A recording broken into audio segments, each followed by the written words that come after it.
and the tide's super high. I was in my chair sitting underneath the green awning on the pier, and the water came up over the side high enough that it got me to my waist. And that's never happened before. We sit here all the time and read. Yesterday, the water was coming up over the wall. It was breaching the wall in front of the fish hopper, and at one point it almost went into the fish hopper. It was going over the cars that were southbound, and usually, you know, it just splashes up. But this time it was coming up and then going down on the roofs of the cars.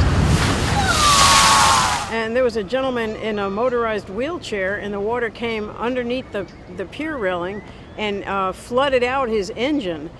So that a couple of Hawaiian guys knew how to disengage the clutch or engage the clutch. Engage the clutch, so that it went into neutral, and then they pushed him out of harm's way. He could have drowned because it was coming over at that point, and they moved him underneath the roof near the restrooms, and then I walked up and found his wife and brought her back here, and they got the van and took him home. But he was soaked.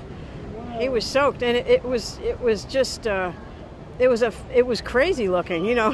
One minute he's scooting along, the next minute the water's got him. It was wild. Well, it's the same kind of thing that the waves are breaking, and they're breaking up over the pier.